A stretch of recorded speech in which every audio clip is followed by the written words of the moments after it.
Assalamualaikum warahmatullahi wabarakatuh. Perkenalkan, nama saya Nurul Oktavian Tias dengan NIM 877977462. Saya di sini akan mempresentasikan RPP pada mata kuliah pembelajaran mikro. Berikut RPP yang saya buat.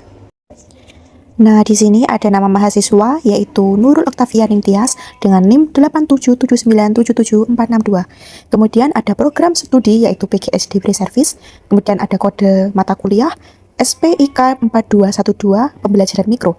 Nama pelajaran yang dipraktekkan yaitu matematika tentang pengukuran berat pada kelas 2 semester genap. Fase A, alokasi waktu 1 kali 15 menit.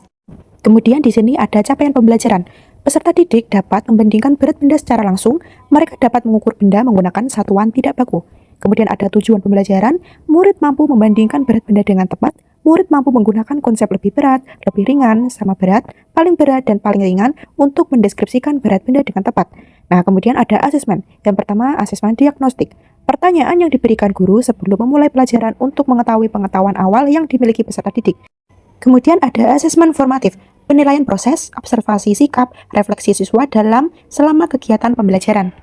Kemudian ada materi ajar. Yang pertama, jenis pengetahuan, konseptual, pengertian berat serta konsep lebih berat, lebih ringan, dan sama berat. Kita dapat membandingkan berat dua benda dengan berbagai cara. Kita dapat menggunakan timbangan, jungkat-jungkit, gantungan baju, atau kedua tangan kita. Benda yang lebih berat posisinya akan berada lebih bawah dari benda lainnya. Benda yang lebih ringan posisinya akan berada lebih atas dari benda lainnya.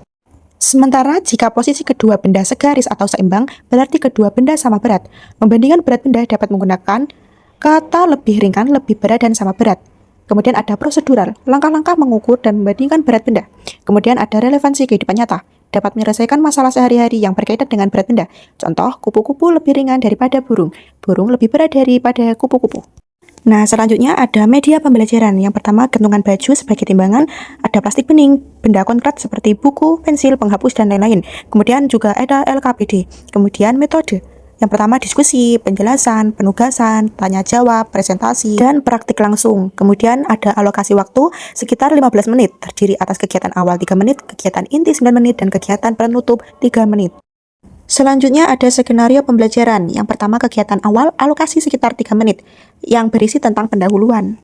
Kemudian yang kedua ada kegiatan inti alokasi sekitar 9 menit yang berisi tentang kegiatan inti. Kemudian yang ketiga ada kegiatan penutup alokasi sekitar 3 menit yang berisi tentang penutup pembelajaran. Kemudian ada perangkat penilaian atau asesmen. Yang pertama, penilaian diagnostik. Misal pertanyaan tentang apakah per hari ini, apakah anak-anak sudah makan, dan seterusnya. Kemudian ada penilaian formatif. A. Penilaian sikap. Kriteria yang dinilai yaitu disiplin, tanggung jawab, dan kolaborasi. Jika terlihat akan mendapatkan poin 2, jika belum terlihat akan mendapatkan poin 1. Nah, ini tabel untuk penilaian sikap. Kemudian poin B, penilaian keterampilan. Aspek penilaian yaitu yang pertama menggunakan alat ukur, ketepatan membandingkan berat benda, mengikuti langkah-langkah kegiatan, bekerja sama dengan baik, aktif dan berhati-hati, dan menyampaikan hasil pengukuran. Nah, berikut adalah tabel penilaian untuk keterampilan. Nah, kemudian refleksi peserta didik dan pendidik. Yang pertama, refleksi pendidik. Pertanyaan yang pertama, apakah peserta didik memahami informasi yang disampaikan? Apakah peserta didik antusias dalam mengikuti kegiatan pembelajaran? Dan seterusnya. Yang kedua, refleksi peserta didik. Nah, di sini peserta didik akan ditanyai apakah selama pembelajaran senang, sedih, marah, atau ngantuk.